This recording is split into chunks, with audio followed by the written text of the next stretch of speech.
Hi,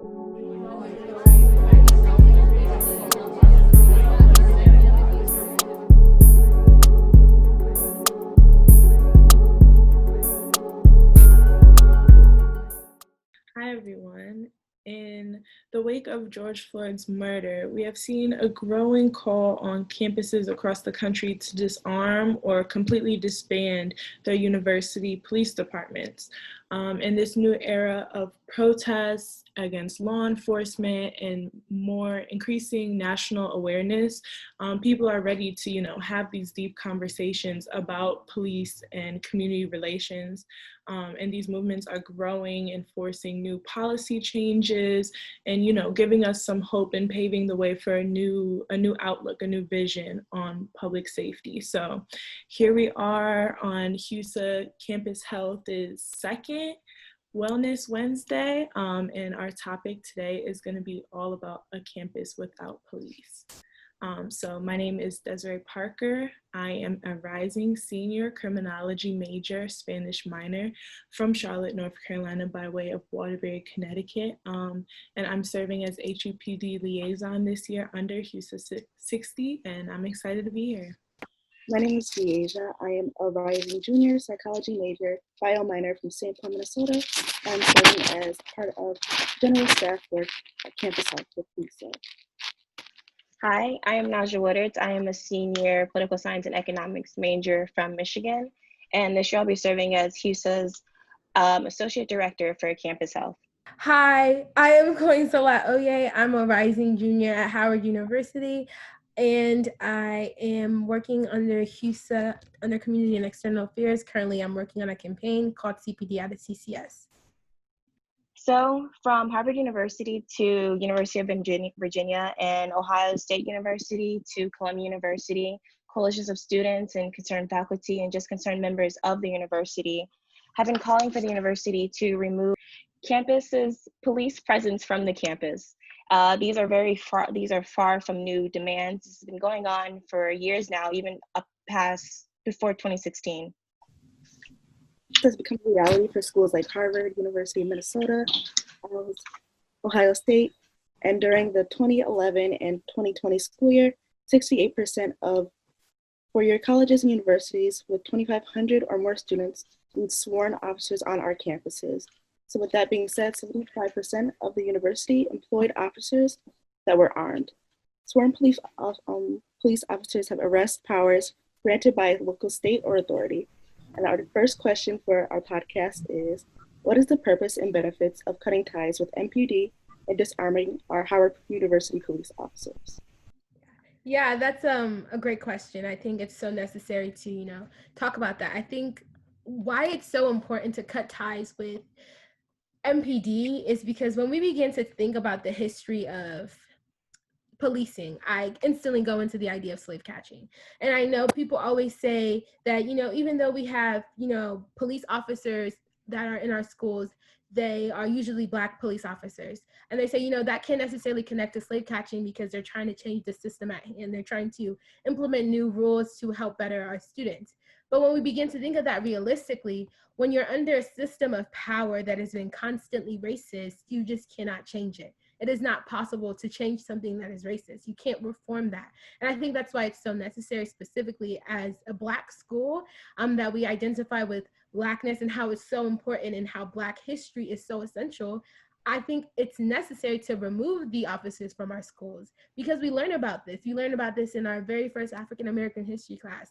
We learn about how policing was built on slave catching. And if what we're learning about is in our classes, why can't we also implement that in our institution? That's a very, very great point. I also think that when we start seeing schools severing ties with police and not inviting police into these spaces, it begins to kind of build on the idea that we don't need police for everything. Police are not the end all be all. And that's kind of what they're put up to be right now. It's law enforcement, and that they just come into every space and every situation and enforce all of these various laws when that's not necessarily what we need. And I think that seeing universities severing these ties, you start to see creative solutions come about into how to address various different issues, and seeing how universities and schools are coming up with these new solutions and ways to function without police is a great microcosm for what can be done on a grander scale in our country. Even if you don't even think like, removing cops from schools is necessary, I think it's so important that we really start trying to remove the idea of policing out of our minds, because it's so implemented that we just don't know a way out of it. So just start thinking of other ways. Yeah, most definitely. I think us moving away from police would be giving a space for communities to engage themselves and create their own ways to solve these problems and create solutions. I think it also would lower tension that students have, because many students do come from communities that are over policed, and I think that would help protect these kids that come from those communities or are entering these spaces where they are trying to learn and not be further policed or further terrorized. Specifically in cutting ties with the metropolitan, the DC Police Department, I think it just goes to show where our priorities are in terms of our contract and where we're putting our money in terms of protecting our students, because we see that a lot of our on-campus resources are underfunded. We see that students don't have access to adequate mental health counseling and things of that nature. And in order to properly keep us safe, we need to start changing our mindset and our culture into something that's more preventative than punitive. And that's when we see MPD come into play, as well as disarming our police officers. I don't think that really has a purpose there. I shouldn't see officers, or at least Howard police officers, on our campuses with weapons. And just my last point on that before we move on to our next question is that I recently found out that our police officers don't carry any other weapons but guns. And that's saying so much. The fact that they're not carrying around night wands, even though that doesn't make it any better, but non-lethal weapons, why is our go-to a gun? I personally rather would be tasered than shot in my back, but that's just me. That's my personal opinion. So we're gonna move on and segue. And Coin, you kind of touched on this a little bit. So in 2016, on Howard's campus, there was a conference with students, administrators, law enforcement representatives from various HBCUs, and they were trying to work together on how to bridge the gap between students and campus police departments. So back then, we found that many students had, negative perceptions of the police and they didn't find them trustworthy, the officers on campus. So as students, do you currently feel safe knowing our campus is secured by armed police officers, especially in our current climate? And even in Howard's microcosm, how are these traumas from outside of our communities, being brought back onto our campus and kind of furthering that mistrust? Wow. Like I said before, I've never felt safe by cops. And I think especially coming to Howard, I never felt safe by HUPD at all. I remember one of my friends and I, we had an altercation with a guy student actually, that we got into an altercation and he actually hit one of us. And we had to go to HUPD and file a complaint and all that stuff, and nothing happened. So it's just stuff like that goes to show, even the people that use excuses oh, what about, domestic violence issues, or what about, when people get into altercation and what happens there? Nothing happens. They're not stopping anything. Nothing is changing. It's still happening, because we definitely saw the student the next year. We definitely saw the student the next month, and nothing happened. So I think I've never felt safe by them, and I'm never going to feel safe by them. And I think we need to stop people. I think as a community, we need to stop bringing in police officers to have conversations with us about oh, how can you see us as safe? We're never going to see you as safe because we know what you do. Yeah, I definitely would have to agree. Police as a whole are very reactive. They're not preventative in any way, shape, or form. And at the end of the day, as a student, whenever I do see police officers, all I do feel is police. I feel constrained. I feel like I'm under someone's watch and not like I'm under someone's care. And I think that really highlights what the issue is with police as a whole. They're not truly for or about the community. When a crime happens, they're not there to make sure that the victim is okay. They're there to punish the perpetrator of the crime. And sure, that might make you feel better if, you know, you wanted whoever abused you or hurt you to receive punishment, but it's just this constant hurt. It's just facing violence with violence. And I think that is what police represent to me, is instead of knowing that if a situation to arise, it would be de-escalated, I know that if something were to happen, it's likely that it would be escalated. I've had friends who have had situations with campus police where they needed help. They were in a crisis and they needed their situation to be de-escalated, but it was rather escalated by the arrival of campus police. And I think that is ultimately what it comes down to. There's, you know, Howard students have memes of HUPD rolling out of bushes in the valley. But that highlights the problem. They're not there to protect us. They're there to police us, make sure we're being good little kids and not breaking Howard's drive campus policy. I think that we really need to reevaluate what prioritizing our safety means and what it looks like, and how our campus police are not representing that and do not do that. Yes, I think just to add on to that, I feel almost safer in my community, like of Howard students, just touching upon it, student accountability. Like, I know who I can call at times of crisis. As a RA, we literally have so much de-escalation training. So it's just like, I feel safer relying on my community. And most of the time we see this on college campuses. When something's happening, students usually turn to each other to fix the problem, instead of relying on police because of what could happen. Someone could be expelled, someone could be suspended, someone could lose their housing, you know, if they're breaking certain rules. So we definitely see that a lot in how we react to a lot of situations. It's like a constant state of like paranoia. That's good. A constant state of paranoia. Like, I see police officers more than I see my professors in class. That's Yeah. not acceptable. Like, they're like quick to jump to like issues, like if we're at Banneker, the music's too loud, but like when it's serious issues like sexual misconduct, robbery, stuff like that, they're not there. Like, there's no answers given. Yeah. I think something I've really found interesting that Desiree, you just said, that I think that it's really helpful, is like, we need to obviously start looking at accountability within our own groups and depending on them, because HGPD will never be our go-to. Unfortunately, like, I would be lying to myself, we would all be lying to ourselves, because they're just not a go-to. And it's gonna take a lot for them to be a go-to, but I just don't see that happening in my lifetime or while I'm at Howard.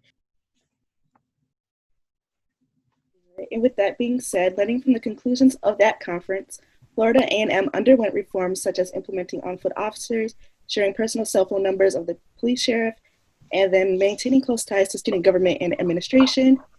And with this being said, what changes have you seen on campus, or what changes would you like to see?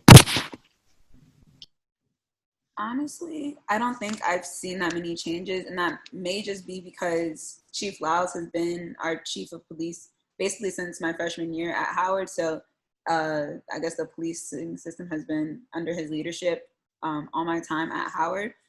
But in regards to that question, I would like to reference that all the things that FAMU was saying that they did, such as, you know, sharing personal cell phone numbers, implementing on-foot officers. Chief Lyles says that he tries to get his officers to do.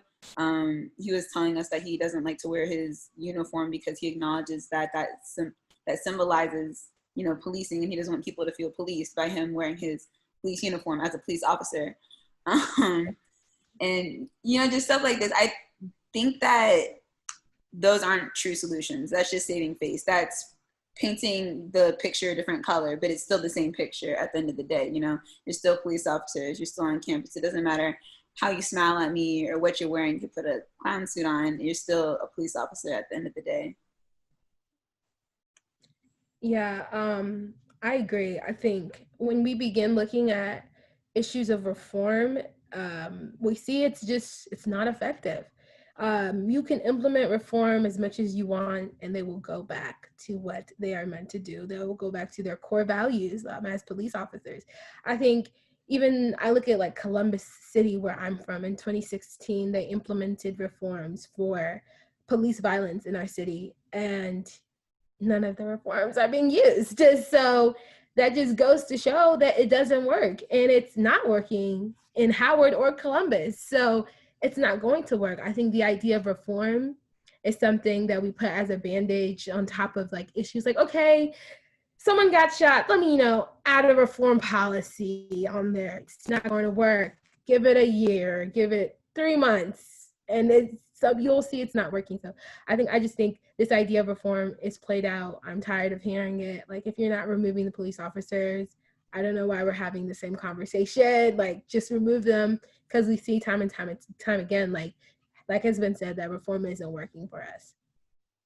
Yeah, I do want to know, just from information that I have learned from Chief Lau's reforms that he's made under his leadership.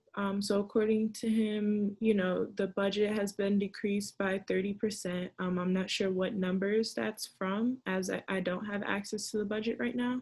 And also he said since he's come into his position, they have decreased the number of officers as well. He said that there's been a lot of officers let go to minimize the size of their police force. So I do want to put those out there, but I definitely do agree on the issue of reform. We see that reforms aren't preventative either, as they might sound. I don't know, recently in DC, they stopped after there was like several incidents where children were handcuffed and detained. Mm-hmm. They put in a new policy that said that they couldn't detain children. And then literally maybe a week later, right on Howard's metro stop, a child was detained. And it's just like, we can have reforms, and they put in the policy about the no chokehold and training police officers differently, but if someone decides not to follow that, most of the time, A, they aren't going to be held accountable, but B, most importantly, the trauma's already done.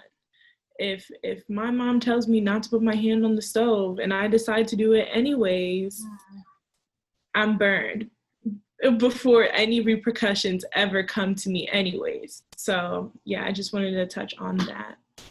Yeah, circling back to talking about research, I was looking through the annual security and fire safety report with crimes reported from 2016 2018.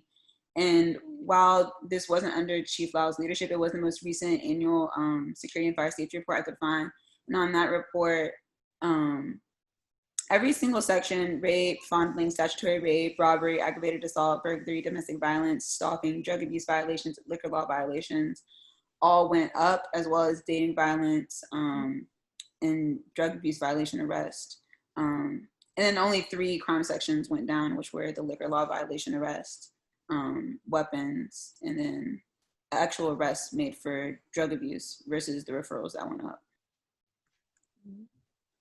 I think reform in its way is an acknowledgement of there's a problem. And I definitely think that there is some kind of positive, something like you're trying to do, making some kind of effort by trying to create a reform or implementing a reform. But at the end of the day, like you guys said, reform is not enough. At the end of the day, that reform will not change the tensions that students have, and it may not even change the problems that students even go through. As we work to remove police from campus, we as students can assist as we strive for a campus free of police. Like said before, HUSA specifically is working toward creating an improved and more evolved Title IX committee. So we ask our fellow students and faculty to keep an eye out and take initiative when the time comes. And thank you guys so much for coming and speaking to us. If there's any other questions for our listeners and for people viewing this, feel free to email us at husa.campushealth@gmail.com, as well as meethusa.com, HUSA's brand new website. We have a student advocacy portal, so if anything comes up, you can go to that website and go to the portal.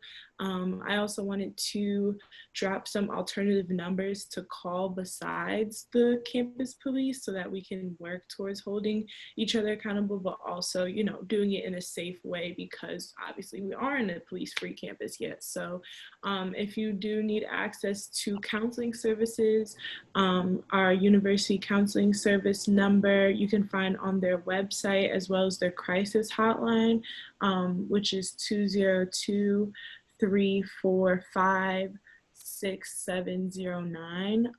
And then there's different mediation organizations in DC that you can use, such as Community Mediation DC and the DC Victim Hotline. Both of those are non-emergency hotlines that you can use to call and get resources and information about how to solve any problems that you have, or if you're a victim of crimes, to get those types of resources.